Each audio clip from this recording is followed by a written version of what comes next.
para nosotros concentrarnos en la palabra. Mientras ellos van pasando a su lugar de cuidado, quiero por favor que me acompañen en el Evangelio de Marcos, capítulo 1. Marcos, capítulo 1. Y les voy a pedir por favor que los que no van al cuido se queden sentados y cierren la puerta del frente.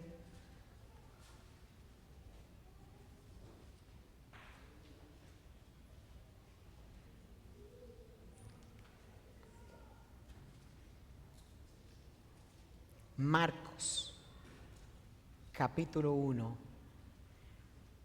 Vamos a leer un verso.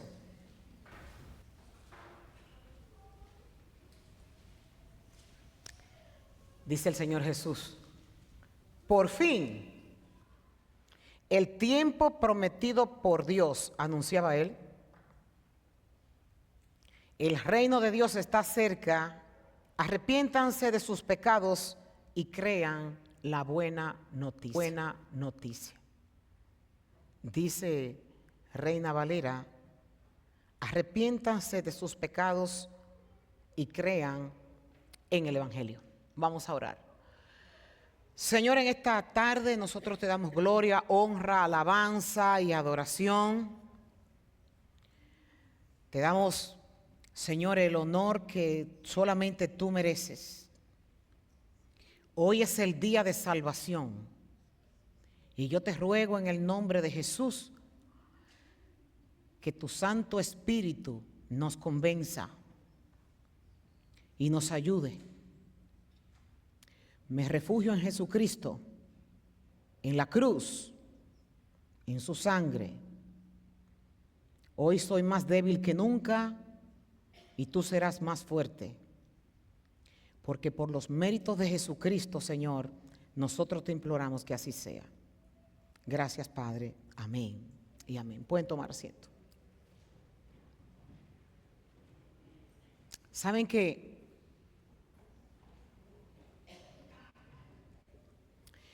uno de los temas con los que Dios me ha tenido inquieta por un buen tiempo es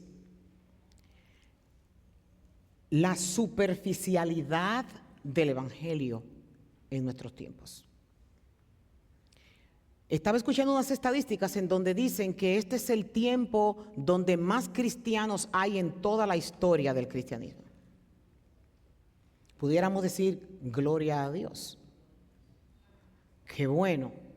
El Evangelio ha llegado a lugares donde ni remotamente se pensaba que iba a llegar. La Biblia está traducida en una cantidad exagerada de idiomas. Hay misioneros por todas partes. Y las iglesias están abarrotadas de gente. Y no es difícil encontrarse con personas en la calle donde se dicen que son cristianos. Y hay muchas personas que una vez pasaron a un altar y levantaron las manos y dijeron que aceptaban a Jesucristo como su único Salvador, y también dicen que son cristianos porque lo hicieron así.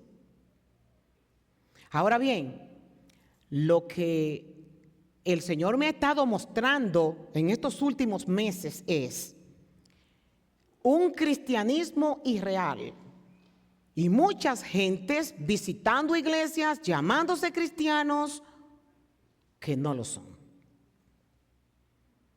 La predicación de hoy se llama conversión verdadera, temporal y falsa.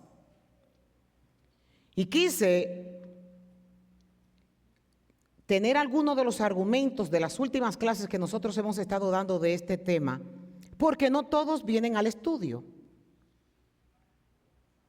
Y Dios está sumamente interesado en hablarle al hombre de los caminos que ellos mismos se han trazado, que son caminos de perdición y que los llevarán directamente al infierno. Hay mucho autoengaño, hay mucha seguridad falsa, Hay mucho creer que estamos del lado de la gloria y estamos con los 2 pies en el infierno. Y el día de hoy el Señor quiere hacer una radiografía para mostrarle a la iglesia los que son de verdad, los que son temporales y los que son falsos. La verdadera conversión conlleva a cierto sentido de conciencia de nuestra propia culpabilidad y pecaminosidad. Conlleva a nosotros entender que nuestra condición de pecado necesita ser redimida por un Salvador. No es que se tomó una decisión, es que se tiene que tener conciencia de quiénes somos realmente nosotros. Esto no es porque usted haga buenas obras. Esto no es porque usted venga a la iglesia todos los domingos, ni porque vaya a un estudio bíblico, ni porque 2 o 3 días coja la Biblia para leerla. Se trata que tiene que haber un lavado de cerebro, de corazón, de espíritu y de todo ser para usted estar convencido si realmente el perdón otorgado en la cruz por Cristo usted lo tiene. Los púlpitos se están usando para traer predicaciones motivacionales, donde el ser humano se siente contento porque hoy Dios me habló, porque me habló del problema que yo tengo y me dio esperanza de que el problema se va a resolver. Una de las cosas o los motivos por el cual el Señor puso que hiciéramos a Casa de Esperanza era porque las misiones que nosotros hacíamos anteriormente eran misiones de llevar comida, de llevar alimentos, de llevar Biblia, de predicar el Evangelio un día, de sanarle enfermedades a alguien. No volver a ver más a esa persona. Y lo que hacíamos era que le quitábamos el hambre por una semana y lo sanábamos por un poco tiempo porque después iban a tener hambre y después iban otra vez a enfermarse de otra cosa. Hasta que Dios comenzó a hablar, necesitan un lugar donde mi evangelio sea impartido y donde le enseñen a seguirme, que hagan discípulos. Las iglesias como esta, ustedes ven por qué están todos estos bancos vacíos, no son atractivas. Las iglesias atractivas son las que todos los domingos te están dando a ti una predicación diciéndote que te va a ir bien, que tu problema se va a resolver. Las predicaciones bíblicas no le interesa a la gente. La predicación del evangelio tampoco, porque ya yo me lo sé. El sacrificio de Jesucristo viene siendo demasiado escuchado eso. Se llaman predicaciones fundamentalistas. No tienen interés. A la gente no le interesa saber quién fue Dios en la cruz crucificado, Cristo, su Hijo, por el perdón de nuestro pecado. A la gente no le interesa la santificación, a la gente no le interesa el ir creciendo y madurar. No, no, no. Yo quiero que me hablen a mí, que me hablen de lo mío, que me digan que mis problemas se van a resolver. Sin embargo, la Biblia nos dice que la verdadera conversión es un cambio de actitud y una acción con respecto al pecado. El odio al pecado hace que la persona arrepentida se aleje de él y se vuelva hacia Dios. Produce una radical y una persistente búsqueda de una vida santa, caminando siempre con Dios en obediencia y a sus mandamientos. En la Biblia nosotros tenemos ejemplos de verdaderos convertidos. Y uno de ellos fue Pedro, que cuando negó a nuestro Señor Jesucristo, que lo negó 3 veces, dice Mateo en el capítulo 26, en el verso 75, que lloró amargamente cuando se dio cuenta lo que había hecho.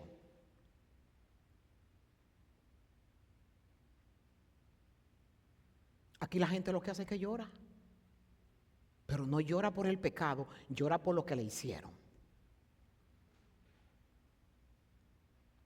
Vemos a un hijo pródigo,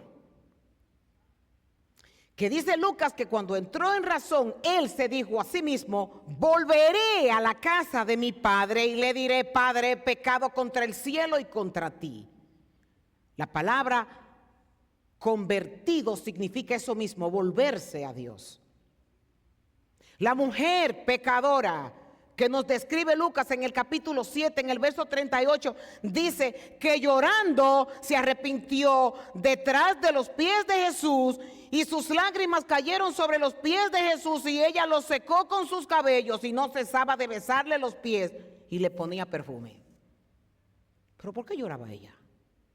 Porque había sido perdonada, porque ella había entendido sus ofensas delante de Dios. Y el perdón trae agradecimiento, trae devoción, trae seguimiento, trae fidelidad. Pero cuando nosotros no entendemos el perdón otorgado a nosotros, caminamos como que no lo merecemos todo. ¿Cómo se produce el arrepentimiento? Es visto como un regalo de Dios, aunque también implica una respuesta humana. La Biblia enseña que Dios atrae a las personas hacia el arrepentimiento y les da la capacidad de arrepentirse, y el Espíritu Santo es el que opera convenciendo a la persona de pecado y le da la gracia para cambiar.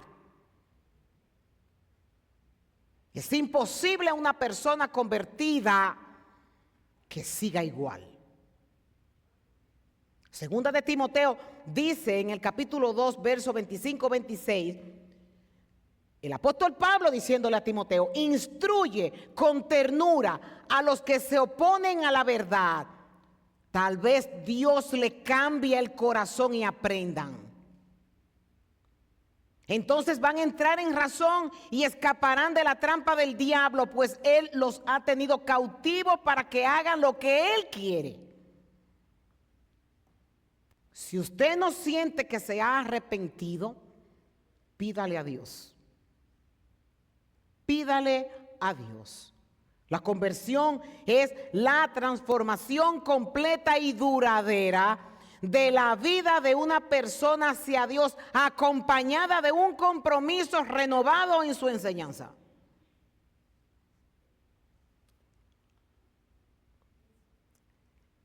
A mí yo no le puedo ni expresar a ustedes cómo yo he pasado esta semana enfocada en este tema.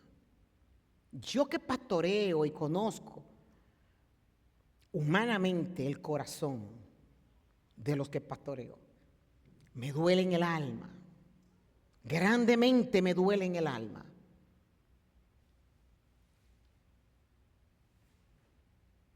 Arrepiéntanse y crean en el Evangelio, dice el Señor Jesucristo.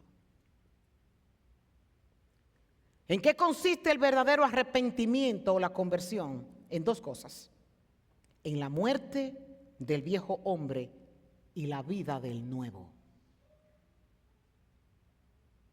Dice el apóstol Pablo a los Corintios: de modo que si alguno está en Cristo, nueva criatura es. Las cosas viejas pasaron, he aquí, todas son hechas nuevas. El nuevo hombre siente dolor por el pecado.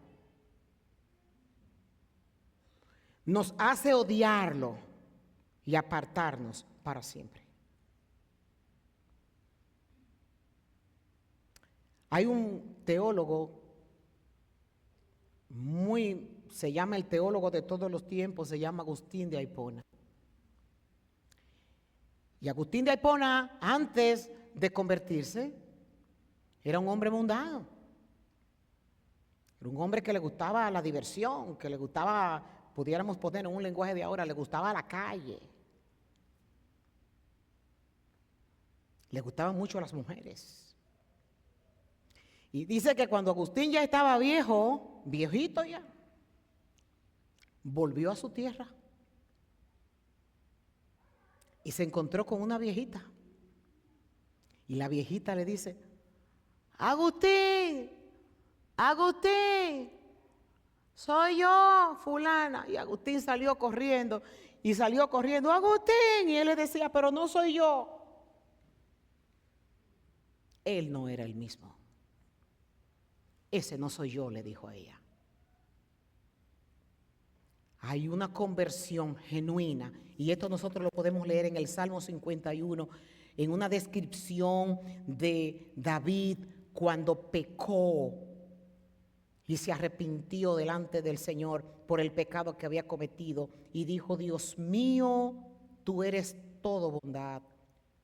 Ten compasión de mí, tú eres muy compasivo, no tomes en cuenta mis pecados, quítame toda mi maldad, quítame todo mi pecado. Sé muy bien que soy un pecador y sé muy bien que he pecado. A ti, solo a ti he ofendido, he hecho lo malo en tu propia cara. Tienes razón al declararme culpable. No puedo alegar que soy inocente. Tengo que admitir que soy malo de nacimiento y que desde antes de nacer ya yo era un pecador.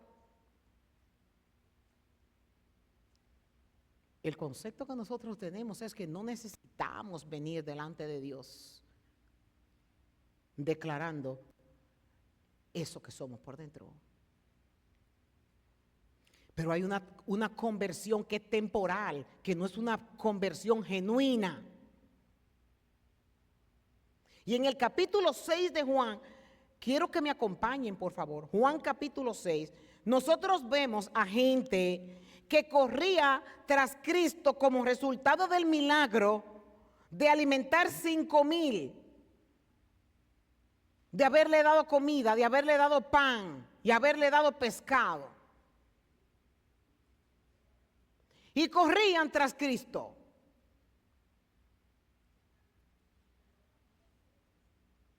Juan 6, en el versículo 14, dice, aquellos hombres entonces, viendo la señal que Jesús había hecho, dijeron, este verdaderamente es el profeta que había de venir. Pero entendiendo Jesús que iban a venir para apoderarse de él y hacerle rey, volvió a retirarse al monte él solo. No cierren Juan, que lo voy a citar de nuevo. Esta gente andaba detrás de Jesús. Los escuchaba predicar y le gustaba. Y ellos mismos decían, wow, pero este predica como el que tiene autoridad. Estaban cautivos por los milagros que Cristo hacía. Y donde quiera que estaba lo seguían. Y Cristo tenía que escabullirse para poder descansar porque lo asediaban. Buscaban a Jesús con desesperación e insistencia cuando Jesús se le desaparecía. Y dice el versículo 23, que varias barcas de Tiberias arribaron cerca del lugar donde el Señor había bendecido el pan y la gente había comido. Y cuando la multitud vio a Jesús, ni sus discípulos que estaban allí, subieron a las barcas y cruzaron el lago hasta Capernaum para ir a buscar a Jesús. Estaban desesperados, buscándolo. Jesús representaba mucho para ellos. Sin embargo, algo cambió. Cuando nosotros seguimos leyendo este capítulo, Jesús se dirigió a ellos en un lenguaje que traspasa la veracidad del verdadero arrepentimiento. Les habló al corazón. Y cuando Jesús le habló al corazón y los acusó, dice el verso 25, lo encontraron al otro lado y le preguntaron, Rabí, ¿y cuándo tú llegaste acá? Y Jesús les contestó, les digo la verdad, ustedes quieren estar conmigo porque les di de comer, no porque hayan entendido las señales milagrosas. Buscaban a Cristo por sus propias conveniencias. Les gustaba escucharlo, les gustaba ver los milagros, lo seguían, Sin embargo, tenían motivaciones personales para seguir a Jesús. No era real. No lo buscaban realmente. La Biblia dice que después de Cristo haberle hablado al corazón, un gran número que se creían sus discípulos regresaron a sus casas, y nos dice el relato que no anduvieron más con él. Dice 6:66. A partir de ese momento, muchos de sus discípulos se apartaron de él y lo abandonaron. Y Mateo nos dice en una parábola que Cristo describió en el capítulo 13, lo abandonaron porque no tenían raíces profundas, no duraron mucho. En cuanto tenían problemas o tenían alguna dificultad a causa de la palabra, caían.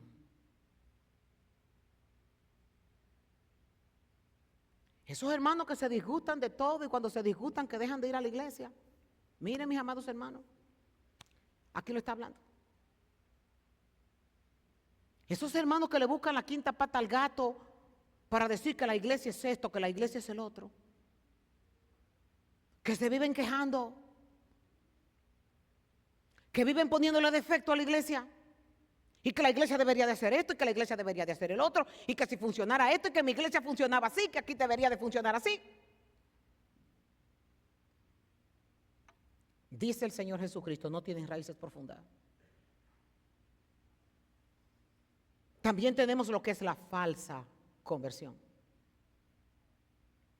Las características falsas son falta de transformación. La persona puede creer en el Evangelio, y a mí no me sorprende que crean en el Evangelio, porque Santiago dice que los demonios también creen y no obedecen. Sus vidas no reflejan un cambio de corazón ni una voluntad de seguir a Dios de una manera profunda. Son orgullosos y autosuficientes. Los falsos conversos a menudo confían en su propia justicia o en acciones en lugar de la gracia de Dios, lo que le impide reconocer la verdadera condición espiritual. Están cegados al pecado. No hay verdadera sensibilidad hacia el pecado ni un deseo de confesarlo y alejarse de él. No hay nada que los haga temblar ante el trono de Dios, y ellos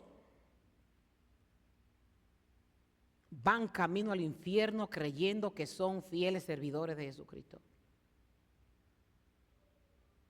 No tienen temor de servir en los altares, servir en lo que hacen, servir con sus bocas diciendo que son sin serlo, ante el temor de aquel que todo lo ve. Nada los hace temblar. No tienen ese dolor en el corazón de fallarle a Dios, sino que siguen caminando y siguen caminando. Es por eso que el Señor lo sabe todo. Y dice en Mateo 7, muchos me dirán en aquel día, Señor, Señor, ¿no profetizamos en tu nombre y en tu nombre echamos fuera demonios y en tu nombre hicimos muchos milagros? Y Cristo dice claramente, jamás los conocí, aléjense de mí, hacedores de maldad. En las iglesias cristianas hay una cantidad ingente de personas de todas las edades que no han experimentado una auténtica conversión a Dios, y ellas creen que sí, pero sus frutos demuestran lo contrario. Y esto lamentablemente se convierte en una tragedia, porque el destino final de muchas de estas personas no será el cielo, sino será desgraciadamente la condenación eterna. Y están caminando directo al infierno creyendo que están caminando para el cielo. Lucas en el capítulo 8, el verso 6 nos dice que no hay sed por Dios, por el Dios viviente. Mateo nos dice que no tienen raíces en sí mismos, que no hay una profundidad de un carácter piadoso. Vuelve y nos dice Mateo que ellos reciben la palabra con alegría. Su risa no se torna en llanto cuando son amonestados por ella. Su felicidad no se torna en tristeza. Y nos dice Lucas en el capítulo 8 que los que habiendo oído reciben la palabra con gozo, pero estos no tienen raíces, creen por algún tiempo y en el tiempo de la prueba se apartan.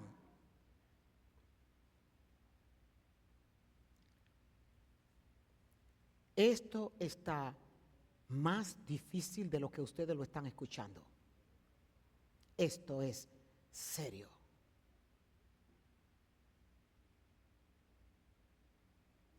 Esto no es tan fácil como se ve. Se necesita una entrega total de corazón, mente, cuerpo, espíritu. Se necesita una fidelidad que traspase nuestro propio entendimiento. Se necesita tener un compromiso por encima de nuestros compromisos terrenales.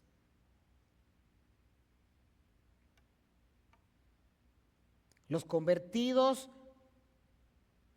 tienen un fiel maestro, un instructor, un guía, un consejero, alguien que es llamado al lado de y tiene la idea de alguien que anima y exhorta.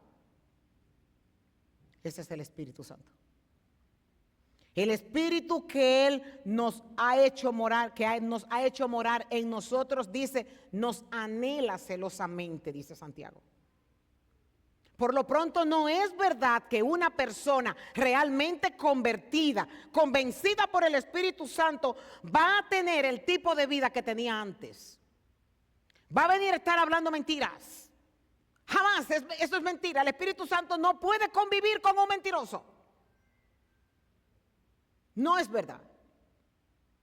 Es imposible estar convertido y no dar fruto de ello. Es imposible llamarnos cristianos y no modelar a Cristo.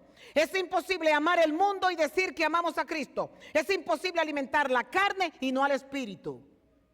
Es imposible decir que estamos llenos del Espíritu Santo y no ser fieles en el matrimonio, tener relaciones prohibidas, tener vicios, tener malos pensamientos, adorar a dioses que nosotros mismos formamos, practicar brujería, odiar a los demás, pelear con los otros, ser celosos, enojarnos por todo, ser egoístas, ser discutidores, causar divisiones, ser envidiosos, emborracharnos y andar en fiestas y hacer locuras y muchas otras cosas malas. Esto lo dice Gálatas capítulo 5.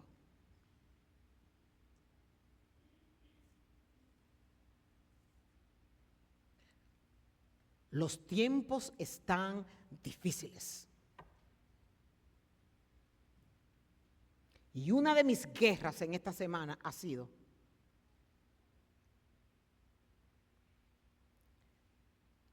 predicar el verdadero arrepentimiento. El que quiera oír por qué Cristo vino a la tierra. El que quiera ser salvo, el que entienda su miseria, el que entienda la necesidad que tiene de un Salvador. Todo púlpito que no predique el Evangelio no está predicando la palabra completa.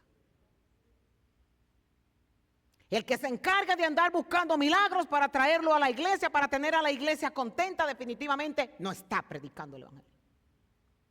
El Evangelio de Jesucristo es decirle al hombre que es pecador, que necesita un Salvador y que tiene la opción de reconocer su pecado y de buscar el perpetuo socorro a través de Jesucristo.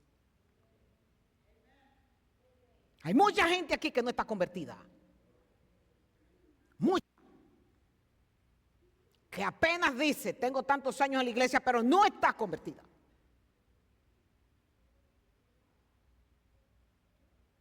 Ahora mismo el hacha del juicio de Dios está lista para cortar las raíces de los árboles. Así es, todo árbol que no produzca buenos frutos será cortado y arrojado al fuego, dijo Juan el Bautista en Mateo 3:10. El tiempo se ha cumplido, dice el Señor Jesucristo, y el reino de Dios se ha acercado. Arrepentíos y creed en el Evangelio. Tu manera de vivir. Mire, estaba escuchando unas conferencias Y estadísticamente, estaba comentando, parece que con Liliana y Fernando, estadísticamente, el país que está teniendo un avivamiento más grande en todo el mundo, el continente africano. Y el segundo, el continente asiático. El tercero, Latinoamérica. América no está ni siquiera en ninguna de las listas. Un evangelio superfluo, un evangelio light, un evangelio que no demanda conversión, un evangelio que no demanda arrepentimiento, un evangelio que hace que tú te sientas parte del mundo, un evangelio que tiene el mundo en la iglesia, un evangelio que no se quiere santificar, un evangelio que no quiere escuchar demandas de parte de Dios, un evangelio que lo único que quiere es ser satisfecho por lo que quieren, un evangelio que no quiere pagar el precio.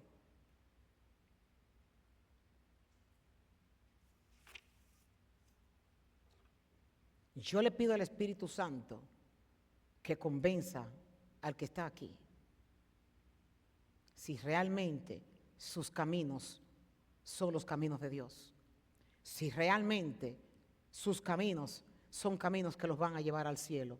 Y mi pregunta en esta tarde es, ¿tú estás seguro de que estás salvo? Mi pregunta es, ¿tú estás seguro de que te irías con Cristo en este momento?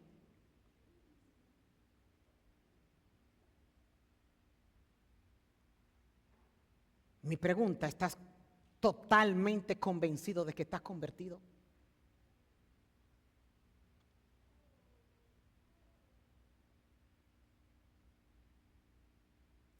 De tu respuesta depende tu salvación. Porque el apóstol Pablo nos dice claramente que el Espíritu nos convence de que somos hijos de Dios. Si tienes duda en tu corazón, pero no te engañes, no te engañes. A la luz de las Escrituras, lo que hay muchos con nombres, pero no genuinos. Si tú nunca has tenido el convencimiento,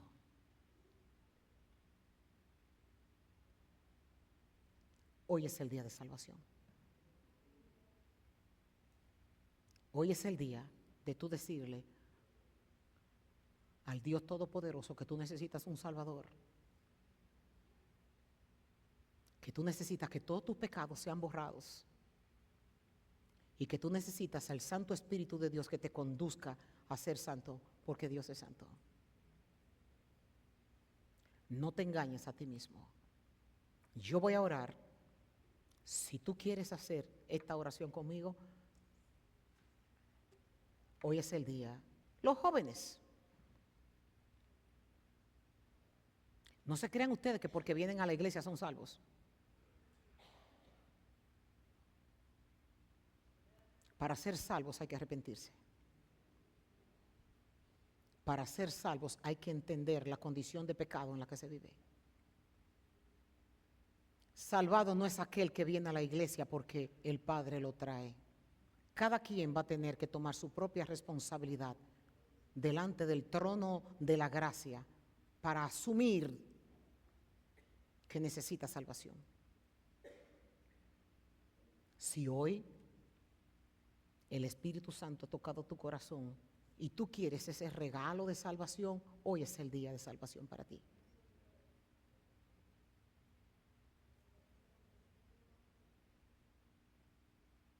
Puedes pasar al púlpito y decirle al Señor, yo quiero ser salva.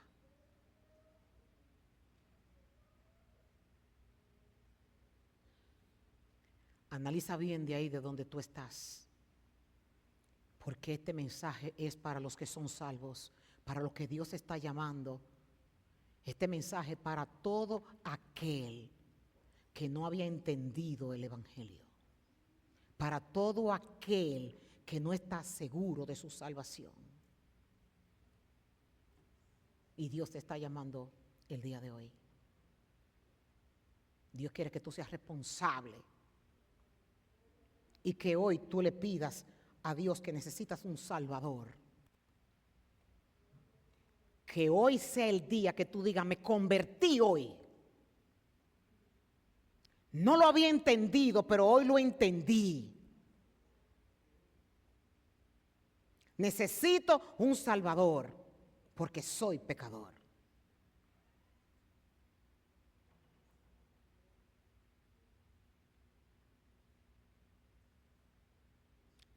Repitan conmigo. Señor Jesús, reconozco que soy pecador y necesito un Salvador. Hoy me deposito en la cruz. Y así como el ladrón pidió salvación, así la pido yo para mí el día de hoy. Creo en el poder de la sangre de Cristo, que Él perdonó mi pecado, que resucitó de entre los muertos, que está sentado a la diestra del Padre y que esa es mi esperanza para yo también resucitar de entre los muertos y verlo coronado en gloria. Perdona mi pecado, Señor, y hazme una criatura nueva para ti. Padre, yo te ruego por estos hombres y mujeres que han pasado al frente. Y te pido en el nombre de Jesús de Nazaret, Señor, que en los cielos se haya escuchado esta oración. Padre, que tú traigas convencimiento y que tú salves. Ten misericordia de todos aquellos que se quedaron sentados y que te necesitan. Señor, esta es una oportunidad que tú le has dado a esta iglesia. Y yo te ruego por los méritos de Cristo que tu Santo Espíritu los selle y ellos puedan ser tuyos para siempre. Y que el día de la resurrección ellos puedan verte coronado en gloria. Y que el sacrificio que tú hiciste, Señor, ellos puedan verlo como tu regalo. Señor, gracias por ellos. Bendice sus vidas, bendícelos en el nombre poderoso de tu Hijo Jesucristo. Amén. Ahora, Señor, yo te pido que tú bendigas a toda esta congregación y que el poder de tu Santo Espíritu, Señor, esté en medio de ellos.